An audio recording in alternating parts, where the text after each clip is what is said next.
Hello, I'm Odin, and today I'm going to make another requested prop. It's the Jason Vorhees hockey mask from Friday the 13th, Part 4. First thing I want to do is make a pattern, and I thought I would pull one from an excellent source. This is a pull from a mold from the actual Friday the 13th Part 4 Jason mask. Now I don't want to recast this because frankly I was asked not to, but what I can do is take aluminum foil and duct tape and make a pattern. Making a pattern is tricky but not difficult, and on this smooth of a shape I need to be careful to keep the foil in the right place. I try to keep a single layer of aluminum foil and then cover just half the mask with duct tape. I want just a single layer of tape as well, and I want to make sure that all the holes are easy to see in the pattern. I marked the center line, the hole for the eye, and all of the details into the tape. The idea is that the lines are where I plan to make my seams when I glue the foam pieces back together. I am worried about the nose. The shape is not as easy to see where I should place the seams. Is there a better way to do the nose? It should go on the brow, not right in the middle. So it should go on the brow. Well, let's give it a shot. If it doesn't work, I'll make another one. I pull the foil pattern off and make sure I didn't miss anything. Oh, I am missing that. There's a hole here. I missed it. I cut the pattern apart. I only need one half. I can cut two sets of pieces and then flip over one set to make the left side. But I am worried about just making the mask flat. This shape is not going to be easy to bring back. So I add some darts to the sides to help make the mask curve on the outside edges. I also added a lot of little hash marks. These are to help line up the seams when I'm gluing it all back together. I'm kind of concerned about the nose working when it gets all glued back together, because these little pieces have some really interesting shapes. I decided to continue with what I have. I copy the duct tape pieces to some poster board, and I copy all the little guide marks as well. I carefully copy the three nose pieces and the guides. It's important to mark which side is the right and which is the left, because the mask shape will only come back if I glue the parts together correctly. I cut the patterns out and use my pattern notchers to make a notch where the guide mark is. Before I bought this little notcher, I would just make a V-cut with my razor knife. I trace the patterns and all the guide marks onto some 6mm HD foam. I also mark which piece is left and which is right. I cut out all the pieces and then use a small circle cutter, it's basically just a sharp tube, to cut out all the holes that are on the face. There is a total of 30 holes on this mask. So many holes. I use my heat gun to form curves into the nose pieces, and these are so small that they'd be really difficult to glue together without some form of pre-shaping. I use a small acid brush to glue the edges, and I only glue what I need for the next step. I don't glue all the sides at once.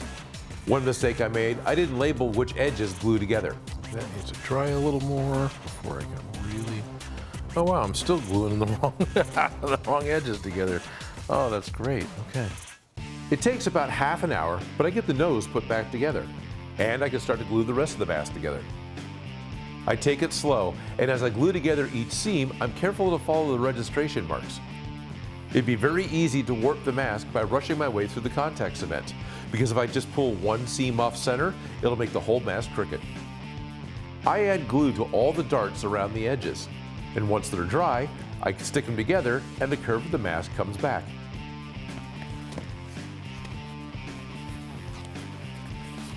Actually, I have much better vision than I thought I would with this thing. While putting it together, some of the nose seams open back up, so I add some more contact cement to seal them back shut. I probably should have cut the nose pieces out of thinner foam.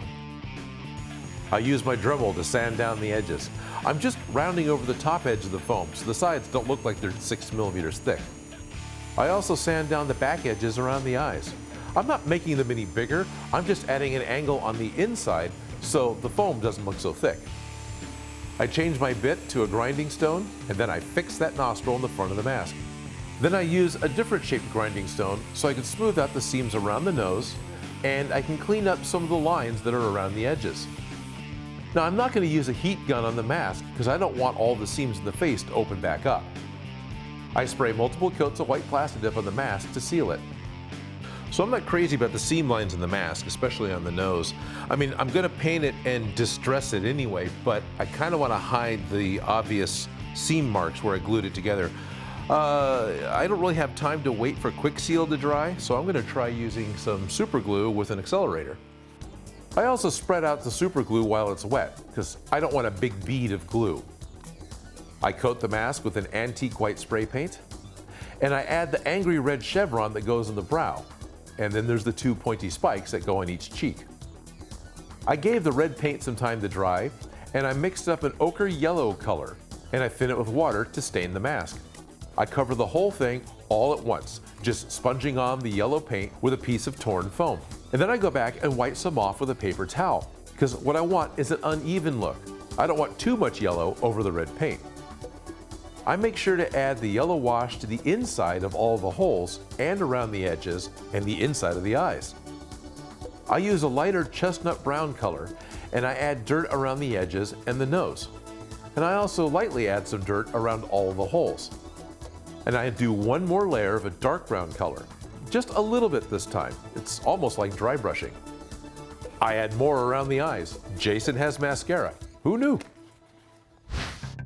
So I let the paint dry, and I sealed the whole mask with a flat sealer. And I honestly thought I was going to be done, that this was going to be it. It was going to be, hey, here's my Jason masks. Thanks for watching. But I'm missing a detail that's important, and that's the straps.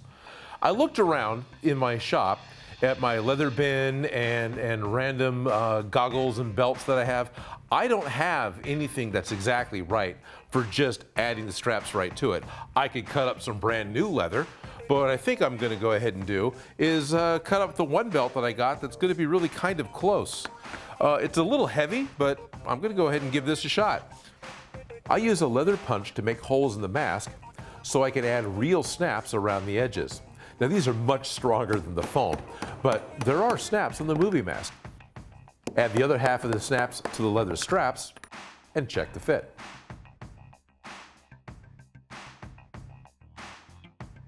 Always needing to remove the snaps is dangerous to the foam mask, so I'll cut the back and add some Velcro. I only have one little buckle.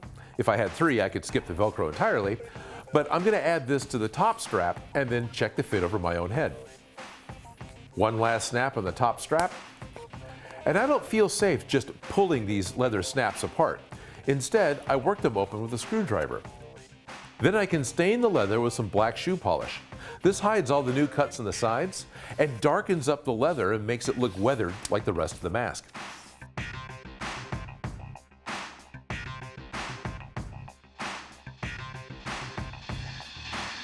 I ordered my HD foam online, but everything else I picked up locally. I put a part list in the description.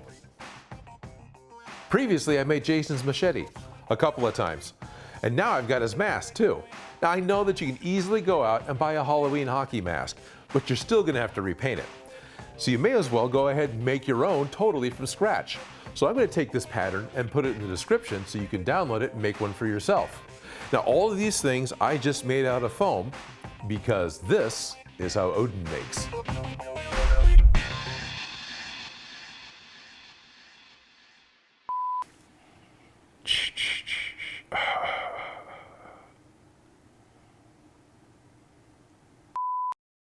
I want to thank Michael McLean, Tyler Ruzio, and all of my Patreon supporters. You guys really do make this show possible.